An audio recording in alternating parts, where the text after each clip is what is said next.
가정부 주제에 다시는 저희 가정사에 끼어들지 마세요. 차가운 목소리가 공기를 가르더니 곧이어 서지연의 손이 제 뺨에 강하게 내리쳤습니다.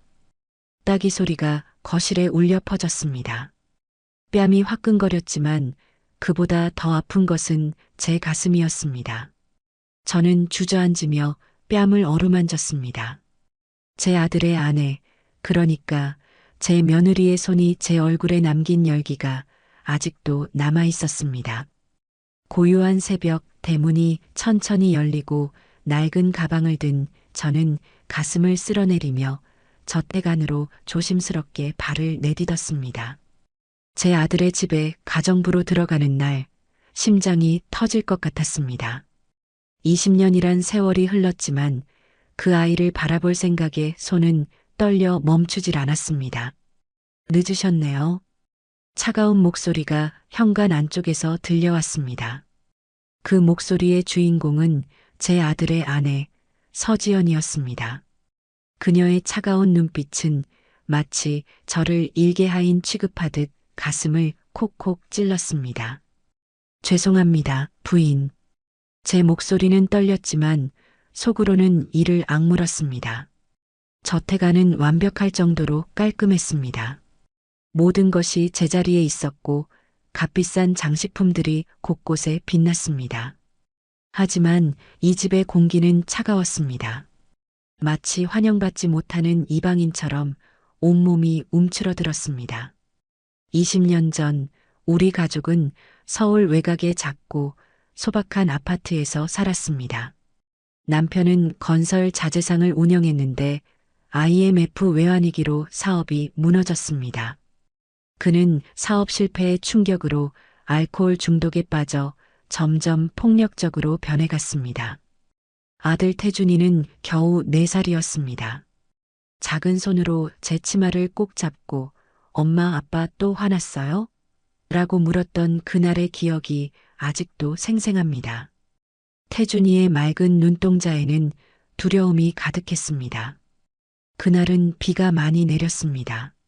남편의 빚쟁이들이 우리 집 대문을 부수고 들어왔을 때 저는 태준이를 데리고 뒷문으로 도망쳤습니다. 비에 흠뻑 젖은 채로 남편의 형, 강석호의 집으로 향했습니다. 형님, 제발 태준이만이라도 맡아주세요. 저는 지금 아이를 키울 형편이 안 됩니다. 형님은 고개를 끄덕였습니다. 그래, 태준이는 내가 키우마. 근데 자네는 정말 괜찮겠나? 괜찮을 리가 없었습니다. 하지만 태준이의 미래를 위해서는 그것이 최선이었습니다. 그 후의 생활은 악몽 같았습니다.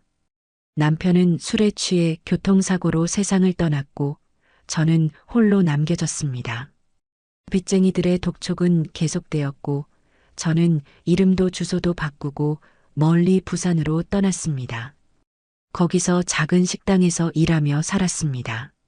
하루 종일 설거지와 바닥 청소를 하는 고된 일이었지만 그럴수록 태준이 생각이 덜했습니다. 밤이 되면 태준이가 보고 싶어 가슴이 미어지는 듯 했습니다. 1년에 한 번 태준이의 생일에 맞춰 서울로 올라갔습니다. 멀리서 석호 형님의 집을 지켜보았죠. 태준이가 학교에서 돌아오는 모습, 친구들과 놀러 나가는 모습을 몰래 지켜보았습니다. 해가 갈수록 그는 무럭무럭 자라 점점 남편을 닮아갔습니다. 16번째 생일, 태준이가 고등학교에 입학한 그 해에 저는 형님과 우연히 마주쳤습니다. 제가 서둘러 피하려 했지만 그는 저를 알아보고 불렀습니다. 윤자야, 내가 맞구나. 형님, 태준이는 잘 지내고 있나요? 그래, 잘 지내. 공부도 잘하고 친구들도 많아. 넌 어떻게 지내? 그렇게 세월이 지난 어느 날 저는 태준이가 결혼한다는 소식을 들었습니다. 신부는 서지연이라는 여성으로 대형 건설사 회장의 딸이었습니다. 신문에 실린 두 사람의 웨딩 사진을 보며 제 마음은 복잡했습니다. 기쁨과 슬픔이 교차했습니다. 시간은 흘러 올해 초 우연히 들은 소식이 저를 다시 서울로 이끌었습니다. 부산에서 일하던 식당에 서울에서 온 손님이 있었는데 그가 강태준의 회사가 위기에 처했다는 이야기를 하는 것을 들었습니다. 회사 내부에서 자금이 빠져나가고 있다는 것, 그리고 그 원인이 태준이의 아내 서지연일지도 모른다는 소문까지. 저는 그 즉시 결심했습니다. 죽기 전에 마지막으로 아들을 도와야겠다고. 비록 그가 저를 기억하지 못하고 제가 누군지 알려줄 수도 없더라도 제 아들이 위험에 처한 것을 알면서 가만히 있을 수 없었습니다. 서울에 도착해 제일 먼저 한 일은 태준이의 집을 찾는 것이었습니다. 강남에 있는 그의 저택은 상상했던 것보다 훨씬 더 크고 화려했습니다. 그는 분명 성공한 사업가가 되어 있었습니다. 우연히 알게 된 것은 태준이 집에 가정부가 퇴직한다는 사실이었습니다. 저는 망설임 없이 그 자리에 지원했습니다. 나이가 많았지만 오랜 식당 일로 단련된 몸과 깨끗한 일 처리로 다행히 채용될 수 있었습니다. 첫 주가 지나면서 저는 저택의 구석구석을 익히게 되었습니다. 넓은 저택은 마치 미로 같았고 각 방마다 태준이의 삶이 녹아 있었습니다. 특히 서재는 그가 가장 많은 시간을 보내는 곳이었습니다. 책장에는 경영서와 역사책들이 가득했고 책상 위에는 항상 서류가 쌓여 있었습니다. 태준이의 아내 서지연은 냉정하고 계산적인 여성이었습니다. 그녀는 저택의 모든 것을 완벽하게 통제하려 했고 저를 포함한 모든 직원들에게 차갑고 엄격했습니다. 특히 저에게는 더 신경질적이었습니다. 어느 날 아침 서재를 청소하던 중 태준이가 들어왔습니다. 오늘은 이쪽 서류들 치우지 마세요. 중요한 계약서들이에요. 태준이가 말했습니다. 그의 얼굴에 걱정의 그림자가 드리워져 있었습니다. 네, 사장님. 혹시 회사 일로 걱정이 있으신가요? 제가 조심스럽게 물었습니다. 태준이는 잠시 놀란 듯 했다가 미소를 지었습니다. 괜찮습니다. 신경 쓰지 마세요. 하지만 괜찮아 보이지 않았습니다. 태준이는 책상에 앉아 서류를 뒤적이며 한숨을 내쉬었습니다. 저는 조용히 청소를 계속하며 그의 모습을 지켜보았습니다. 어린 시절 그가 블록 놀이를 할 때도 이렇게 진지한 표정이었습니다. 태준이가 자리를 비운 사이 서류 한 장이 바닥에 떨어졌습니다. 저는 그것을 주워 책상에 올려놓으려다가 눈길이 멈췄습니다. 회사 자금 유용에 관한 내용이었습니다. 거액의 돈이 해외 계좌로 빠져나간 흔적이 있었고 그 계좌는 서지연의 이름으로 되어 있었습니다. 심장이 빠르게 뛰기 시작했습니다. 소문이 사실이었던 겁니다. 서지연이 태준이의 회사 돈을 빼돌리고 있었습니다. 그때 발소리가 들려 급히 서류를 제자리에 놓았습니다. 아직도 청소 중이세요? 서지연의 차가운 목소리에 저는 고개를 들었습니다. 그녀는 우아한 원피스를 입고 문간에 서 있었습니다. 네, 곧 마치겠습니다, 부인.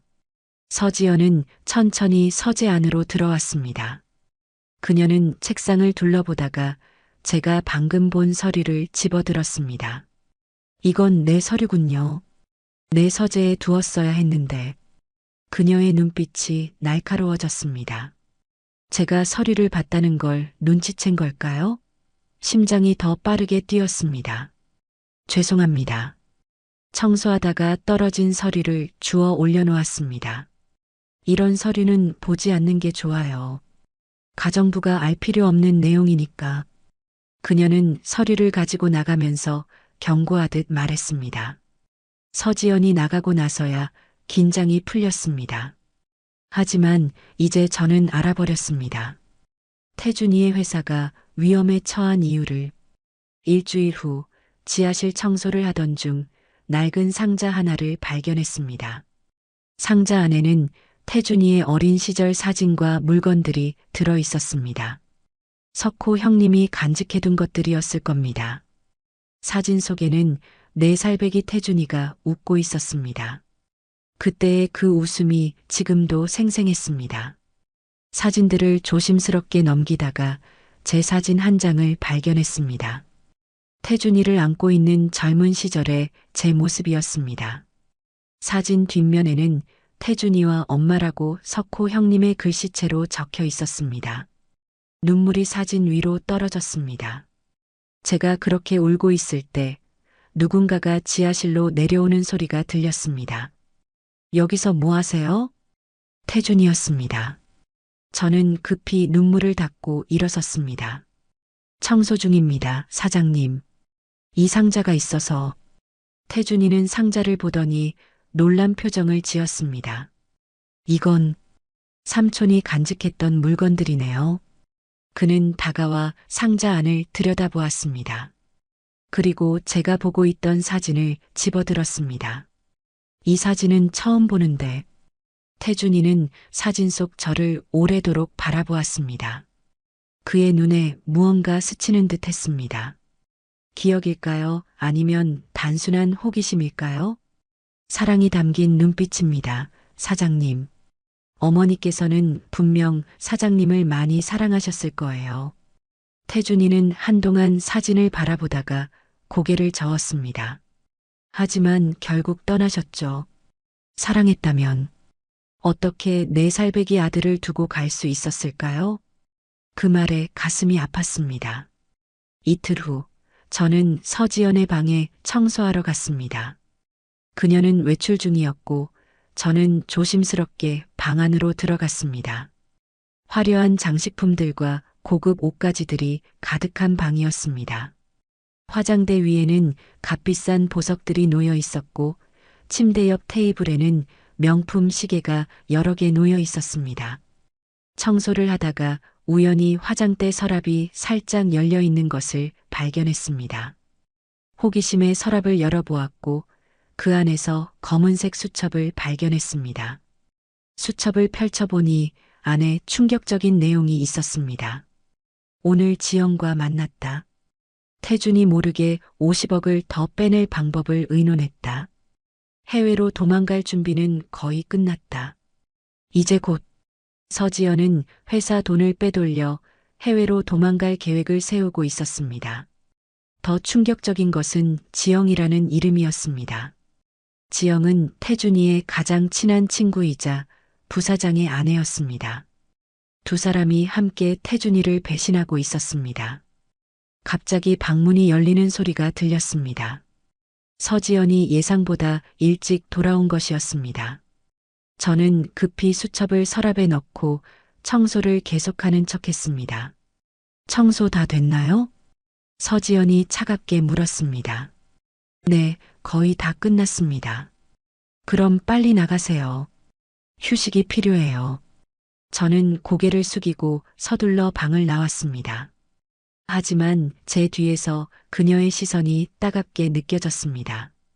제가 수첩을 봤다는 것을 눈치챘을까요?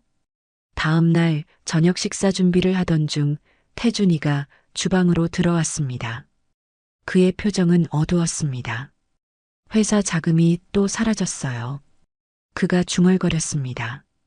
저는 손을 멈추고 그를 바라보았습니다. 괜찮으신가요, 사장님? 태준이는 한숨을 내쉬었습니다. 괜찮을 리가 없죠. 누군가 내부에서 돈을 빼돌리고 있어요. 이대로면 회사가 무너질 거예요. 사장님, 제가 입을 열다가 멈췄습니다. 제가 알고 있는 것을 말해야 할까요? 하지만 그러면 제 정체가 드러날지도 모릅니다.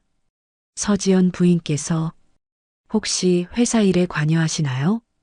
태준이는 고개를 끄덕였습니다. 네, 재물을 맡고 있어요. 왜 물으시죠? 순간 제 마음이 무거워졌습니다. 서지연이 재물을 맡고 있다면 돈을 빼돌리기가 더 쉬웠을 것입니다. 아니, 그냥 혹시 부인께서 도움을 줄 수 있을까 해서요. 태준이는 잠시 생각에 잠겼다가 고개를 저었습니다. 아내도 스트레스를 많이 받고 있어요. 이 일은 내가 해결해야 해요. 그때 서지연이 주방으로 들어왔습니다. 그녀는 태준이와 저를 번갈아 보더니 눈을 좁혔습니다. 무슨 얘기를 하고 있었어?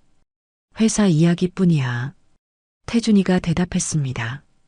서지연은 제게 차가운 시선을 보냈습니다.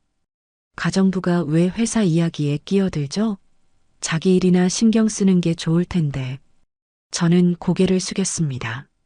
죄송합니다, 부인. 제가 먼저 여쭤봤습니다. 사장님이 걱정돼서. 걱정? 당신 같은 가정부가 뭘 안다고 걱정을 해요? 서지연의 목소리는 날카로웠고 그 순간 그녀의 손이 번쩍 들려 제 뺨에 강하게 내려쳤습니다. 따기 소리가 주방에 울려 퍼졌습니다. 여보, 태준이가 놀라 소리쳤습니다. 가정부 주제에 다시는 저희 가정사에 끼어들지 마세요.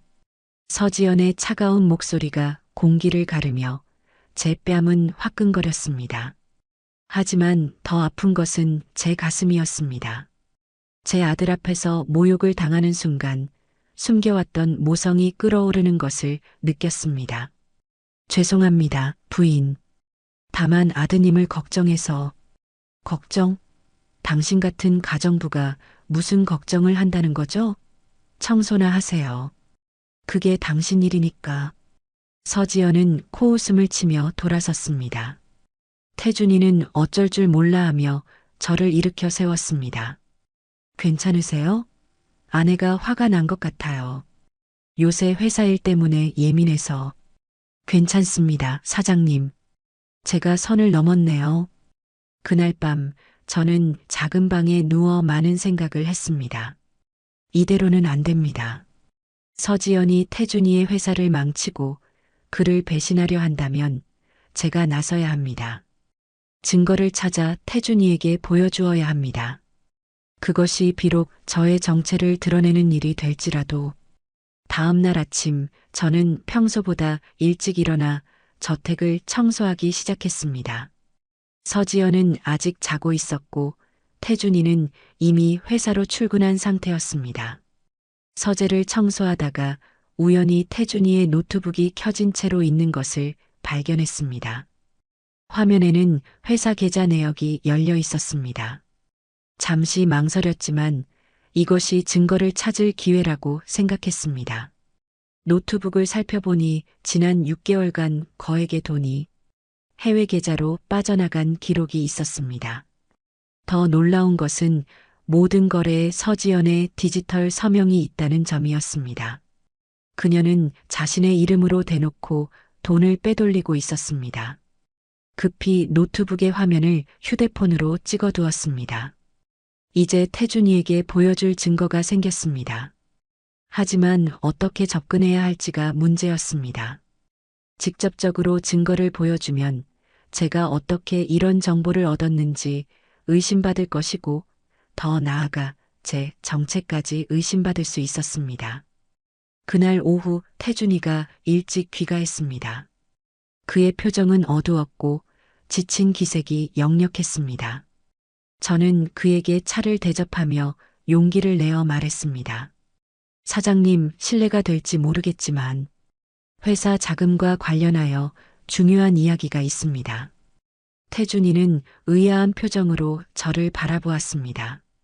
가정부시면서 어떻게 우리 회사 자금에 대해 아시죠? 제가 우연히 알게 된 사실입니다. 서지연 부인께서 회사 돈을 빼돌리고 있는 것 같습니다. 태준이의 표정이 굳어졌습니다. 그의 눈에 분노와 의심이 교차했습니다. 증거가 있으신가요?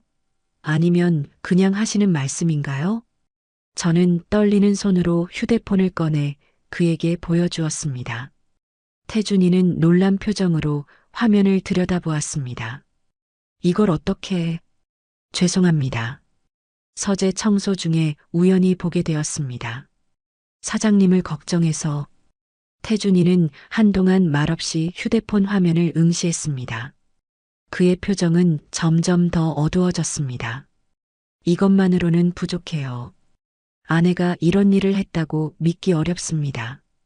하지만 사장님, 이것은 분명한 증거입니다. 그리고 더 있습니다. 서지연 부인의 수첩에. 그때 문이 열리며 서지연이 들어왔습니다. 그녀는 우리 둘을 의심스러운 눈빛으로 바라보았습니다. 무슨 대화를 그렇게 심각하게 하고 있어? 태준이는 급히 휴대폰을 제게 돌려주었습니다. 그의 눈빛이 나중에 얘기하자고 말하는 것 같았습니다. 아니야, 그냥 회사 일로 스트레스 받아서 이야기하고 있었어. 서지연은 제게 싸늘한 시선을 보냈습니다. 또 회사 이야기에 끼어들고 있었군요. 어제 경고했잖아요. 아니, 내가 먼저 말을 걸었어. 태준이가 서둘러 말했습니다. 서지연은 의심스러운 눈빛으로 저를 바라보았지만 더 이상 말하지 않았습니다. 오늘 늦게까지 출장이 있어. 기다리지 마. 서지연이 태준이에게 말했습니다. 태준이는 고개를 끄덕였고 서지연은 방으로 올라갔습니다. 저는 이 기회를 놓치고 싶지 않았습니다. 태준이에게 다가가 속삭였습니다. 사장님, 서지연 부인은 지영이라는 여자와 함께 당신의 돈을 빼돌려 해외로 도주할 계획을 세우고 있습니다. 제가 그녀의 수첩에서 봤습니다. 태준이의 얼굴이 창백해졌습니다. 지영은 그의 가장 친한 친구의 아내였습니다. 그럴 리가 없어요. 당신이 뭔가 착각하고 계신 거예요. 사장님, 제발 주의하세요. 부인을 믿지 마세요. 태준이는 고개를 저으며 자리를 떴습니다. 그는 제 말을 믿지 않는 것 같았습니다. 하지만 적어도 의심의 씨앗은 심어 놓았습니다. 그날 밤 저는 서지연의 방 앞을 지나다가 전화 통화하는 소리를 들었습니다. 그래, 다 준비됐어. 내일이면 모든 돈을 빼낼 수 있어. 태준이는 아무것도 모르고 있어. 그 바보. 제 가슴이 빠르게 뛰었습니다. 내일이면 이미 늦을 수 있습니다. 저는 즉시 태준이에게 연락해야 했습니다. 그의 전화번호를 알아내어 메시지를 보냈습니다. 사장님, 저는 가정부입니다. 지금 당장 집으로 돌아오세요. 서지연 부인이 내일 모든 돈을 빼낼 계획입니다. 1시간 후 태준이가 급히 저택으로 돌아왔습니다. 그는 거실에서 저를 만났습니다. 증거를 보여주세요. 확실한 증거가. 저는 서지연의 수첩 사진과 노트북 화면 사진을 보여주었습니다. 또한 제가 들은 통화 내용도 전했습니다. 태준이는 한동안 침묵했습니다. 그의 눈에는 분노와 배신감이 서려 있었습니다. 고맙습니다. 이제 제가 할 일이 있습니다. 그는 서재로 향했고 저는 주방으로 돌아갔습니다. 얼마 후 서지연이 서재로 들어가는 소리가 들렸고 곧이어 격렬한 언쟁이 시작되었습니다. 어떻게 이럴 수 있어? 내가 널 얼마나 믿었는데. 태준이의 분노에 찬 목소리가 저택 안에 울려 퍼졌습니다. 뭘 안다고 그래? 넌 항상 일에만 빠져 있었잖아. 나에겐 관심도 없었지. 서지연의 목소리도 높아졌습니다. 그래서 내 돈을 훔쳐? 내 뒤에서 지영이랑 짜고? 그래, 그랬어. 너무 쉬웠다고. 넌 너무 순진해, 태준아. 저는 손을 떨며 귀를 기울였습니다.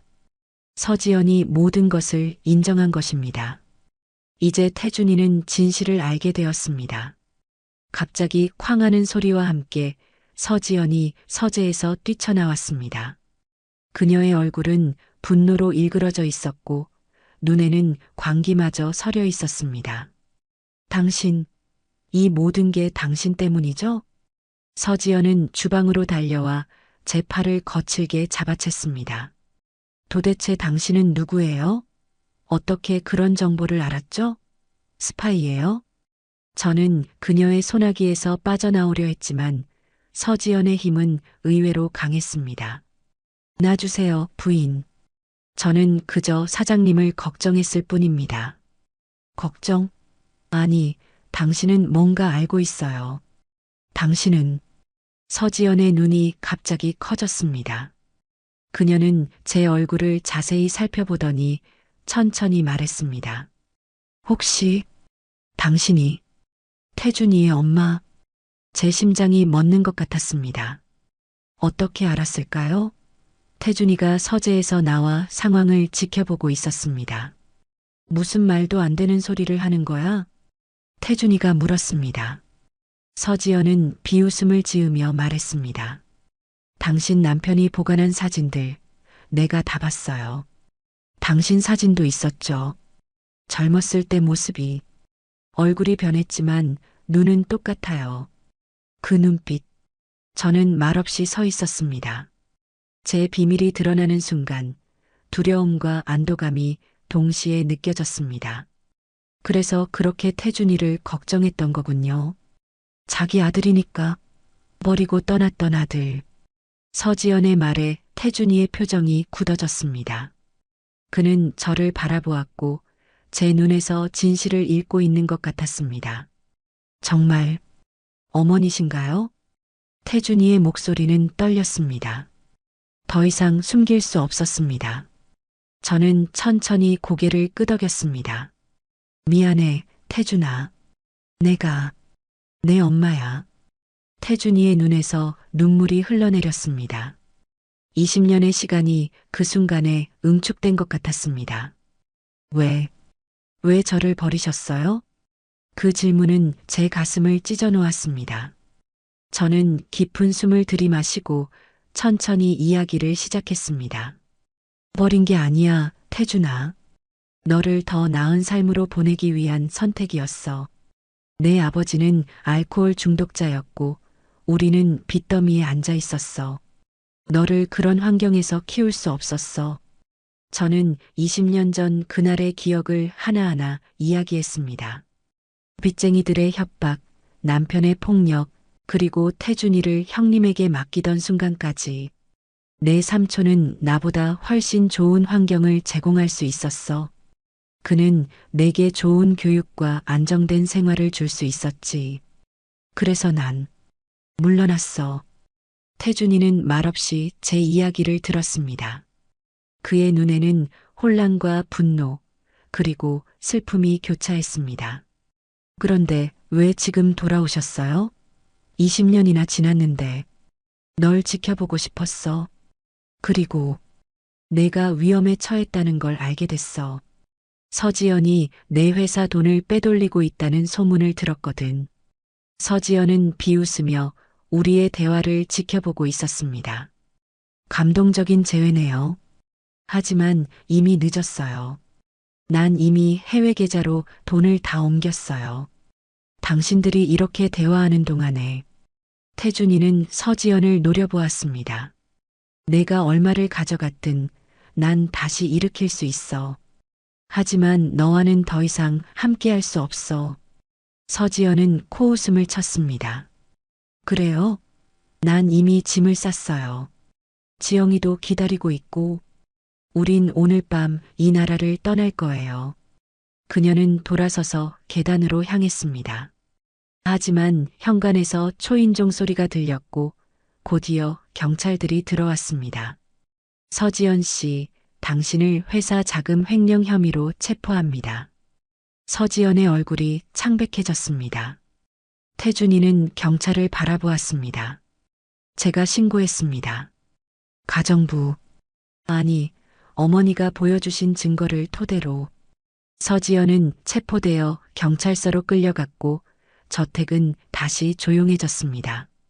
태준이와 저는 거실에 앉아 서로를 바라보았습니다. 아직도 믿기지 않아요. 어머니가 살아계시다니. 태준이의 목소리는 떨렸습니다. 저는 조심스럽게 그의 손을 잡았습니다. 미안해, 태준아. 모든 게 내 잘못이야. 아니에요. 이제 알겠어요. 어머니가 선택하신 이유를. 저를 위한 결정이었다는 걸. 태준이의 눈에 눈물이 맺혔습니다. 그는 제 손을 꼭 잡았습니다. 삼촌이 돌아가시기 전에 진실을 말씀해 주셨어요. 어머니가 저를 버리지 않았다고. 하지만 저는 믿지 않았어요. 어머니가 돌아오지 않으셨으니까. 그 말에 제 가슴이 무너졌습니다. 아주버님이 마지막에는 진실을 말해주었던 것입니다. 태준아, 내가 어떻게 해서든 널 다시 찾아오고 싶었어. 하지만 내가 이미 좋은 환경에서 자라고 있었고, 내가 나타나면 다시 혼란을 줄까봐. 그래도 연락이라도 해주셨다면. 미안해, 태준아. 정말 미안해. 우리는 오랫동안 이야기를 나눴습니다. 20년간의 공백을 메우기에는 턱없이 부족한 시간이었지만 적어도 시작은 할 수 있었습니다. 다음 날 아침 저는 짐을 싸고 있었습니다. 이제 가정부로서의 역할은 끝났으니까요. 태준이가 제 방문을 두드렸습니다. 어디 가실 거예요? 이제 떠나야 할 것 같아. 태준이가 고개를 저었습니다. 왜요? 이제 서로를 찾았는데 또 헤어지자고요? 하지만 내 삶에 갑자기 끼어들 수는 없잖아. 넌 내 삶이 있고. 태준이는 제 손을 잡았습니다. 저는 아직 어머니에 대해 알아가고 싶어요. 20년이라는 시간을 한 번에 메울 수는 없겠지만 천천히 시작해봐요. 눈물이 제 뺨을 타고 흘러내렸습니다. 태준이는 조심스럽게 제 눈물을 닦아주었습니다. 어머니, 이제 도망치지 마세요. 제 곁에 있어주세요. 그 순간 제 마음속에 무거운 짐이 덜어지는 듯 했습니다. 20년 동안 품어온 죄책감과 후회, 그리움이 한 번에 쏟아져 나왔습니다. 고마워, 태준아. 내가 나를 받아들여줘서. 우리는 서로를 꼭 안았습니다. 20년 만의 포옹이었습니다. 그의 품은 이제 어린아이의 그것이 아니라 성인 남자의 강하고 든든한 품이었습니다. 그 안에서 저는 마치 집에 돌아온 것 같은 안도감을 느꼈습니다. 서지연의 체포 이후 태준이의 회사는 큰 위기를 맞았습니다. 약 100억 원이 넘는 자금이 해외 계좌로 빠져나갔고 그 돈을 되찾는 것은 쉽지 않았습니다. 태준이는 밤낮 없이 일했고 저는 그가 쉴 수 있도록 따뜻한 식사와 편안한 환경을 마련해 주려 노력했습니다. 어머니, 저녁 준비하느라 고생하셨어요. 태준이가 늦은 저녁 시간에 집에 돌아와 말했습니다. 그의 눈에는 피로가 가득했지만 예전보다 훨씬 밝은 기색이 느껴졌습니다. 내 아들을 위한 거니까 고생이 아니지. 오늘은 어땠어? 조금씩 나아지고 있어요. 투자자들을 설득해서 자금을 더 유치했어요. 그리고 서지연이 빼돌린 자금 중 일부를 추적해냈어요. 한 달이 지났습니다. 태준이의 회사는 서서히 안정을 찾아갔습니다. 서지연과 공모자들이 빼돌린 자금 중 많은 부분을 되찾았고 새로운 사업 파트너들도 생겼습니다. 태준이는 이전보다 더 신중하게 회사를 운영했고 모든 재정 결정에 있어 투명성을 높였습니다. 어머니, 오늘 중요한 계약을 체결했어요. 태준이가 어느 날 저녁 기쁜 표정으로 말했습니다. 정말? 어떤 계약인데? 해외 건설 프로젝트예요. 이 계약 덕분에 회사가 완전히 회복될 수 있을 것 같아요. 정말 자랑스럽구나, 태준아. 넌 어려운 상황에서도 포기하지 않았어. 태준이는 부끄러운 듯 웃었습니다. 사실 어머니 아니었으면 여러 번 포기했을 거예요. 회사가 무너지고 아내의 배신까지 모든 것이 한꺼번에 무너지는 것 같았거든요. 그래도 넌 잘 견뎌냈어. 어머니가 계셨기 때문이에요. 어머니께서 저를 위해 다시 돌아오셨다는 것, 그것만으로도 저에게는 큰 힘이 됐어요. 그날 밤 저는 오랫동안 잠을 이루지 못했습니다. 태준이의 말이 계속 머릿속에 맴돌았습니다. 제가 그에게 힘이 됐다니. 그동안 제가 그를 위해 할 수 있었던 것은 너무 적었는데 그는 제 존재만으로도 위로를 받았다고 합니다. 이튿날 아침 태준이가 출근하기 전에 저는 그에게 작은 선물을 건넸습니다. 오래된 사진첩 속에서 찾아낸 태준이가 4살 때 그린 그림이었습니다. 이게 뭐예요? 내가 어릴 때 그린 거야. 엄마랑 아빠랑 태준이가 함께 있는 그림. 태준이는 그림을 한참 동안 바라보았습니다. 서툰 크레파스 선으로 그려진 세 사람의 모습, 그 위에 사랑해요라고 적힌 글씨가 아직도 선명했습니다. 이걸 어떻게 간직하고 계셨어요? 내가 석호 형님 집으로 가던 날 내가 몰래 가져왔어. 이걸 보면서 내 생각을 했지. 태준이는 그림을 가슴에 안았습니다. 그의 눈에는 깊은 감동이 서려 있었습니다. 고마워요, 어머니. 이걸 제 사무실에 걸어둘게요. 이후로 저희 관계는 더욱 깊어졌습니다. 태준이는 저에게 그의 어린 시절 이야기를 물었고, 저는 그에게 그가 알지 못했던 이야기들을 들려주었습니다. 아버지와의 추억, 석호 형님과의 관계 등을 들려주었죠. 마치 퍼즐 조각을 맞추듯 태준이는 자신의 과거를 하나씩 알아가고 있었습니다. 어머니, 아버지는 어떤 분이셨어요? 어느 날 태준이가 물었습니다. 저는 잠시 생각에 잠겼습니다. 남편에 대한 기억은 대부분 고통스러웠지만 좋은 시절도 있었습니다. 처음엔 다정하고 열정적인 사람이었어.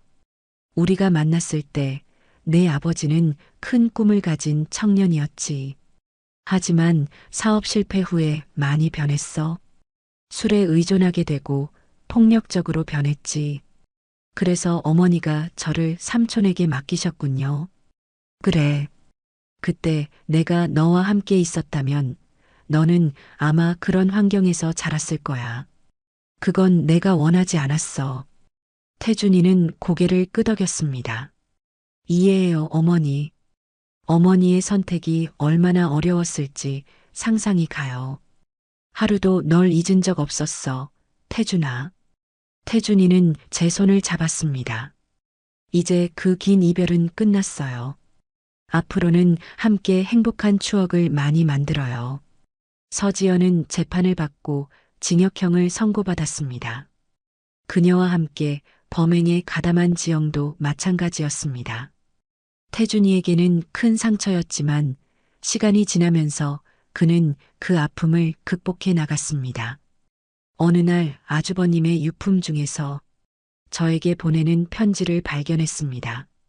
봉투에는 윤자 씨에게라고 적혀 있었습니다. 윤자 씨에게.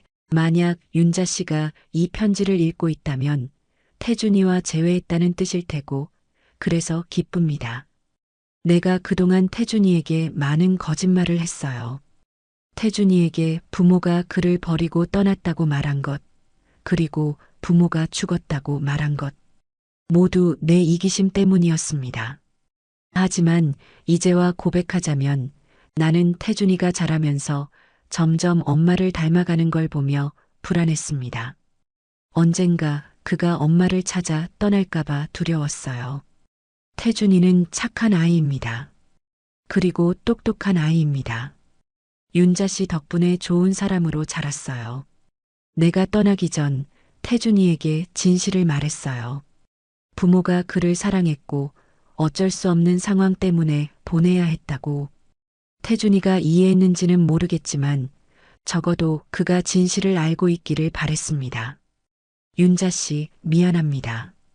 그리고 고맙습니다. 당신이 준 선물 덕분에 내 삶은 외롭지 않았습니다. 강석호. 그 편지를 읽으며 저는 아주버님을 이해하게 되었습니다. 그도 태준이를 진심으로 사랑했고 자신의 아들처럼 키웠습니다. 그의 거짓말은 잘못되었지만 그 마음만은 이해할 수 있었습니다. 어머니, 이 편지를 보니 삼촌도 참 복잡한 마음이셨나 봐요. 태준이가 말했습니다. 그도 아주버님을 이해하는 듯 했습니다. 그래, 그분들도 너를 정말 사랑했어. 두 분 모두 저를 위해 최선을 다하셨던 거네요. 각자의 방식으로. 우리는 함께 아주버님의 묘소를 찾아갔습니다. 산 중턱에 자리한 묘소는 아름다운 자연에 둘러싸여 있었습니다. 나무들 사이로 햇살이 비치고 바람이 부드럽게 불어왔습니다. 삼촌은 자연을 좋아하셨어요. 그래서 이곳을 선택했죠. 태준이가 말했습니다. 우리는 함께 묘소 앞에 무릎을 꿇고 절을 올렸습니다. 아주버님, 이제서야 찾아뵙게 되어 죄송합니다. 제가 작은 목소리로 말했습니다. 태준이를 잘 키워주셔서 정말 감사합니다. 아주버님 덕분에 태준이가 이렇게 훌륭한 사람으로 자랐어요. 태준이도 묵묵히 기도를 드렸습니다. 잠시 후 그가 말했습니다. 삼촌, 제가 어머니를 찾았어요. 삼촌이 말씀하신 대로 어머니는 저를 너무 사랑하셨고 어쩔 수 없는 선택이었다는 걸 이제 알게 되었어요. 묘소를 떠나기 전 태준이는 아주버님의 묘비에 손을 얹었습니다. 삼촌, 걱정 마세요. 저와 어머니는 이제 서로를 의지하며 잘 지낼 거예요. 삼촌이 저에게 주신 사랑을 영원히 기억할게요. 돌아오는 길, 태준이는 차 안에서 제게 말했습니다. 어머니, 이제 우리 같이 살아요. 제 어머니로서 당당하게. 저는 놀라서 그를 바라보았습니다. 하지만 난 이미 내 집에 살고 있잖아. 아니요, 지금은 어머니가 가정부처럼 머무르고 계시잖아요. 이제는 제 어머니로서 당당하게 살아요. 몇 개월이 지났습니다. 저는 더 이상 가정부가 아니라 태준이의 어머니로서 당당하게 살기 시작했습니다. 태준이는 회사 직원들에게 저를 소개했고 많은 사람들이 저희의 재회 이야기에 감동했습니다. 태준이의 친구 민수는 특히 저희에게 많은 지지를 보내주었습니다. 그는 자주 저희 집에 놀러 왔고 저는 그에게 맛있는 음식을 대접했습니다. 민수는 지영의 배신으로 큰 상처를 입었지만 저희 가족의 이야기를 통해 새로운 희망을 찾은 것 같았습니다. 윤자 어머님, 태준이가 요즘 정말 달라졌어요. 훨씬 밝아졌고 일에도 더 열정적이에요. 민수가 어느 날 저에게 말했습니다. 그래, 그 말을 들으니 기쁘구나. 네, 어머님이 돌아오신 후로 태준이는 마음의 평화를 찾은 것 같아요. 예전에는 항상 무언가를 찾는 듯한 표정이었거든요. 저는 그 말을 듣고 가슴이 따뜻해졌습니다. 제가 돌아온 것이 태준이에게 위로가 되었다니 그보다 더 기쁜 일은 없었습니다. 저도 새로운 삶에 적응해 나갔습니다. 태준이의 권유로 오랫동안 미뤄두었던 건강검진도 받았고 그 결과 고혈압이 발견되어 치료를 시작했습니다. 태준이는 제 건강을 매우 걱정했고 저는 그의 따뜻한 관심이 고마웠습니다. 어머니, 이제 제가 어머니를 돌볼 차례예요. 그동안 혼자서 고생하셨으니까. 태준이가 약을 가져다 주며 말했습니다. 어느 날 태준이가 여자친구를 소개하고 싶다고 말했습니다. 주연이라는 여성으로 태준이 회사의 홍보팀에서 일하는 직원이었습니다. 그녀는 예의 바르고 따뜻한 성품의 여성이었습니다. 어머님, 정말 만나 뵙게 되어 기쁩니다. 태준 씨에게 어머님 이야기를 많이 들었어요. 그래, 태준이가 뭐라고 하던? 어머님이 얼마나 용기 있고 강한 분인지, 그리고 얼마나 태준 씨를 사랑하시는지요. 저는 그녀의 말에 감동했습니다. 태준이가 저에 대해 그렇게 이야기했다니. 주연은 자주 저희 집에 놀러 왔고, 저는 그녀와 함께 요리도 하고 이야기도 나누었습니다. 그녀는 서지영과는 전혀 다른 타입이었습니다. 따뜻하고 배려심 많은 여성이었고, 태준이를 진심으로 아끼는 것 같았습니다. 어머님, 태준 씨가 정말 행복해 보여요. 어머님과 재회한 후로 완전히 달라졌다고 해요. 그래, 나도 태준이가 행복해 보여서 기쁘구나. 저도 태준 씨가 행복했으면 좋겠어요. 제가 옆에서 많이 도울게요. 1년이 지났습니다. 태준이와 주연의 관계는 더욱 깊어졌고 마침내 두 사람은 결혼을 결정했습니다. 태준이가 저에게 결혼 소식을 전했을 때 저는 기쁨의 눈물을 참을 수 없었습니다. 어머니, 주연이와 결혼하기로 했어요. 정말, 정말 기쁘구나, 태준아. 주연이는 정말 좋은 아이야. 어머니가 주연이를 좋아하신다니 다행이에요. 저도 주연이가 정말 좋아요. 서지연과는 달리 태준이의 목소리가 작아졌습니다. 서지연의 이름은 여전히 그에게 상처였습니다. 주연이는 따뜻한 사람이야. 너를 진심으로 사랑하는 게 보여. 네, 저도 그래요. 이번에는 믿을 수 있는 사람과 함께 할 수 있어서 다행이에요. 결혼식 준비가 시작되었습니다. 저는 태준이의 어머니로서 처음으로 아들의 결혼식을 준비하는 기쁨을 누렸습니다. 주연의 부모님과도 만나게 되었고 그분들은 저를 따뜻하게 맞이해 주셨습니다. 결혼식 당일 태준이는 신랑 정장을 입고 제게 다가왔습니다. 어머니, 어떻게 보이나요? 너무 멋있어, 태준아. 내 아버지를 닮았구나. 아버지요? 그래, 내 아버지도 젊었을 때는 정말 멋있었어. 높은 콧대와 깊은 눈매가 꼭 닮았어. 태준이는 미소 지었습니다. 어머니, 오늘 제가 가장 감사한 건 어머니가 제 옆에 계시다는 거예요. 결혼식에 어머니를 모실 수 있어서 정말 행복해요. 그 말에 저는 눈물을 참을 수 없었습니다. 태준이는 부드럽게 제 눈물을 닦아주었습니다. 오늘은 울지 마세요, 어머니. 오늘은 행복한 날이니까요. 결혼식은 아름답게 진행되었습니다.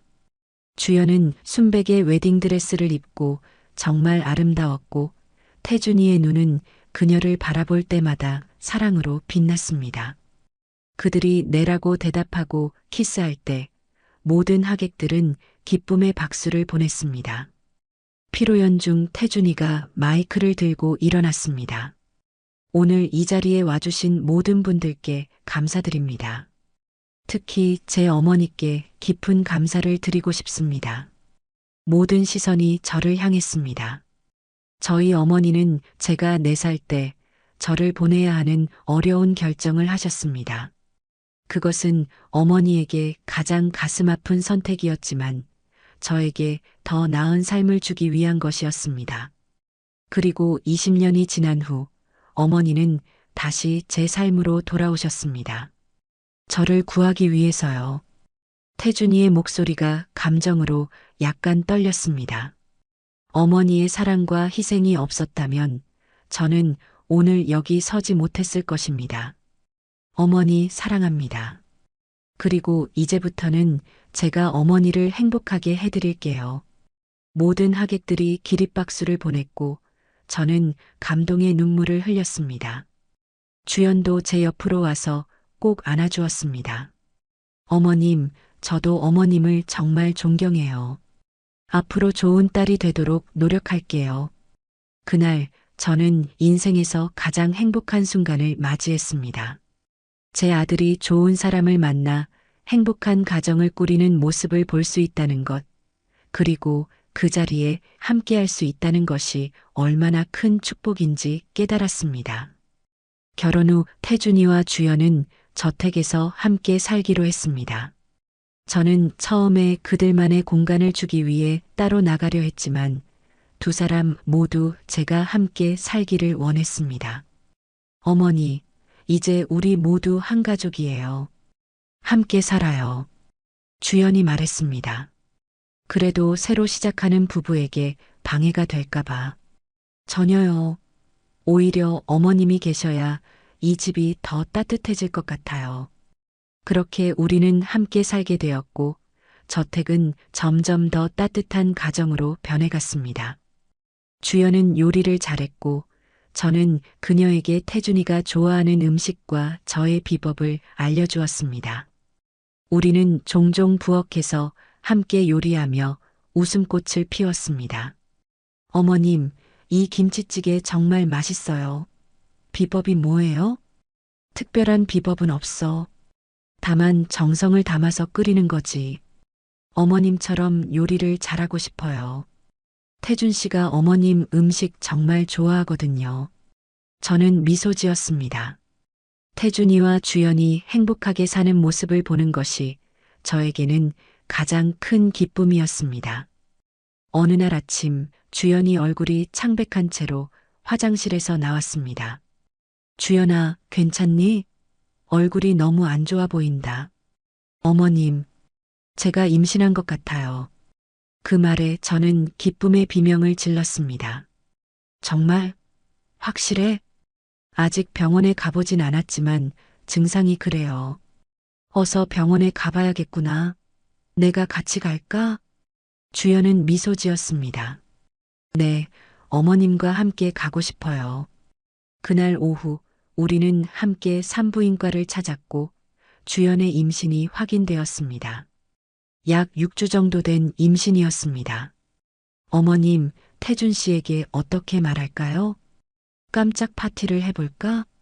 태준이가 얼마나 기뻐할지 상상이 가는구나. 우리는 그날 저녁 특별한 저녁 식사를 준비했고 식탁 위에는 작은 아기 신발 한 켤레를 놓아두었습니다. 태준이가 퇴근 후 식탁에 앉았을 때 처음에는 그 신발을 알아차리지 못했습니다. 오늘 메뉴가 특별하네요. 무슨 날인가요? 주연과 저는 서로 눈빛을 교환했습니다. 테이블 위에 뭐가 보이지 않아?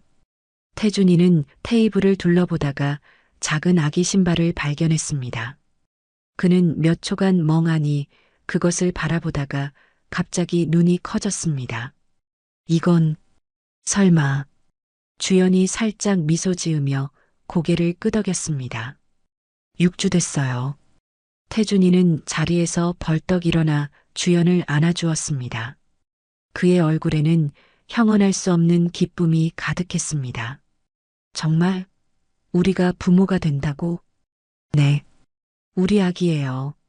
태준이는 주연을 안은 채로 빙글빙글 돌았고 그들의 웃음소리가 저택 안을 가득 채웠습니다. 그런 다음 태준이는 제게 다가와 꼭 안아주었습니다. 어머니, 이제 할머니가 되시네요. 그래, 정말 믿기지 않는구나. 기쁘세요? 당연하지. 이보다 더 기쁜 소식이 어디 있겠니? 태준이는 행복에 겨워 눈물을 흘렸습니다. 우리 아기는 정말 행복할 거예요. 할머니, 아빠, 엄마. 모두의 사랑을 받으면서 자랄 테니까요. 그 말에 저는 깊은 감사함을 느꼈습니다. 제가 태준이에게 주지 못했던 가족의 사랑을 이제 태준이는 자신의 아이에게 넘치도록 줄 수 있게 되었으니까요. 주연의 임신은 모두에게 큰 기쁨을 가져다 주었습니다. 태준이는 더욱 열심히 일했고 주연은 임신 중에도 건강을 잘 챙겼습니다. 저는 주연의 건강을 살피며 임신 중 주의사항과 좋은 음식들을 알려주었습니다. 임신 5개월째 태준이와 주연은 초음파 검사를 통해 아기의 성별을 알게 되었습니다. 그들은 결과를 봉투에 넣어 집으로 가져왔고 저와 함께 확인하기로 했습니다. 어머니, 같이 열어봐요. 태준이가 봉투를 내밀었습니다. 정말 그렇게 중요한 순간을 나와 함께 하고 싶니? 당연하죠. 어머니도 우리 가족이니까요. 세 사람은 긴장된 표정으로 봉투를 열었습니다. 그 안에는 작은 카드가 있었고 분홍색 글씨로 여아라고 적혀 있었습니다. 여자아이구나. 저는 기쁨의 눈물을 흘렸습니다. 작은 손녀가 생긴다니 얼마나 행복한 일인지 모릅니다. 이름은 뭐로 지을 거니? 아직 정하지 않았어요. 어머니가 좋은 이름 있으세요? 저는 잠시 생각에 잠겼습니다. 여자아이라. 밝고 희망찬 의미의 하은은 어떨까? 하은. 좋은 이름이네요. 주연이 미소 지었습니다. 하늘에서 온 은혜 같은 아이라는 뜻도 있고 발음도 예쁘고 저도 좋아요. 강하은. 정말 예쁜 이름이에요. 그렇게 우리 가족의 새 구성원 하은이의 이름이 정해졌습니다. 태준이는 아기 방을 꾸미기 위해 많은 노력을 기울였습니다. 그는 주말마다 저와 함께 쇼핑을 다니며 아기용품을 구입했고 방 벽지부터 가구까지 모든 것을 직접 골랐습니다. 어머니, 제가 어릴 때는 어떤 색을 좋아했어요? 노란색이었어. 해바라기처럼 밝은 노란색. 그럼 하은이 방도 노란색으로 꾸며볼까요? 좋은 생각이야. 밝고 따뜻한 느낌이 들겠구나. 하은이는 예정일보다 조금 일찍 겨울에 첫 눈이 내리던 날 세상에 태어났습니다. 태준이가 급히 전화를 해서 주연이 진통이 시작되었다고 알렸을 때 저는 생각보다 침착하게 필요한 물건들을 챙겼습니다. 병원에 도착했을 때 주연은 이미 진통으로 힘들어하고 있었습니다. 태준이는 불안한 표정으로 주연의 손을 잡고 있었고 저는 둘을 안심시키려 노력했습니다. 첫 아이라 시간이 좀 걸릴 거야. 주연아, 깊게 숨을 쉬고 힘을 조절하는 게 중요해. 6시간의 진통 끝에 하은이의 첫 울음소리가 병실에 울려 퍼졌습니다. 3.2kg의 건강한 여자아이였습니다. 태준이는 울음을 참지 못하고 눈물을 흘렸고 저도 따라 울었습니다. 어머니, 하은이를 안아보세요. 태준이가 작은 아기를 제게 건네주었습니다. 저는 떨리는 손으로 하은이를 받아들었습니다. 작고 붉은 얼굴, 꼭 쥔 작은 주먹, 아직 부어있는 눈. 그 모든 것이 완벽했습니다. 안녕, 하은아. 할머니가 여기 있단다. 저는 부드럽게 하은이의 뺨을 어루만졌습니다. 그 순간 하은이가 작은 손을 움직여 제 손가락을 꽉 붙잡았습니다. 그 작은 접촉에 제 마음은 완전히 녹아내렸습니다. 어머니의 손을 알아보는 것 같아요. 태준이가 감동의 눈물을 흘리며 말했습니다. 우리 하은이가 참 영특하구나. 주연은 출산 후 휴식을 취했고 태준이와 저는 신생아실 앞에서 하은이를 지켜보았습니다. 작은 침대에 누워있는 하은이는 이제 우리 가족의 새로운 희망이자 기쁨의 원천이었습니다. 어머니, 이제 우리 가족은 완벽해졌어요. 태준이가 제 어깨에 팔을 두르며 말했습니다. 그래, 정말 행복한 가족이 되었구나. 어머니 덕분이에요.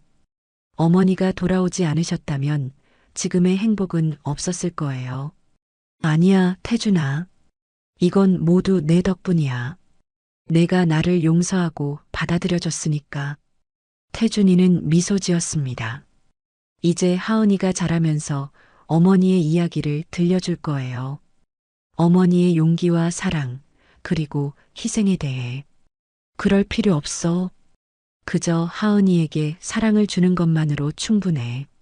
하은이가 집에 오게 되었을 때 저택은 더욱 활기차졌습니다.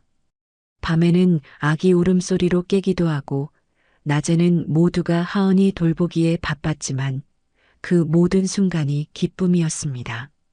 저는 특히 하은이를 돌보는 일에 적극적이었습니다.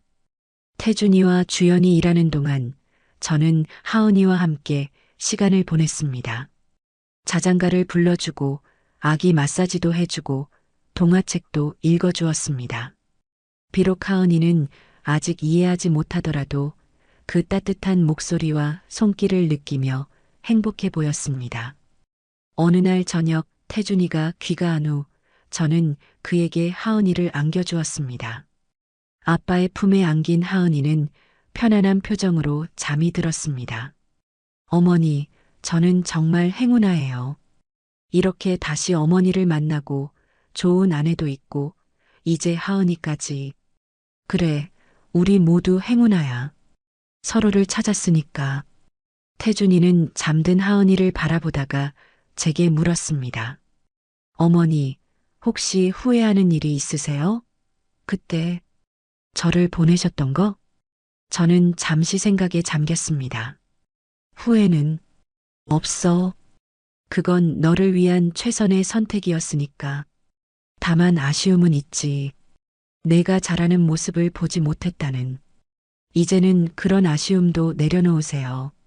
우리는 지금 여기 함께 있잖아요. 그리고 이제는 하은이가 자라는 모습을 함께 볼 수 있어요. 저는 미소 지었습니다. 태준이의 말이 맞았습니다. 과거는 돌이킬 수 없지만 지금 이 순간부터 우리는 함께 새로운 추억을 만들어 갈 수 있었습니다. 서지연의 따기 한 번이 저와 태준이의 운명을 바꿔놓았습니다. 그 순간 저는 모욕감을 느꼈지만 지금 생각해보면 그것은 오히려 우리 모자를 다시 이어준 계기가 되었습니다. 삶은 때로 이해할 수 없는 방식으로 우리를 시험하지만 결국 진실과 사랑은 승리한다는 것을 저는 깨달았습니다. 어머니 사랑해요.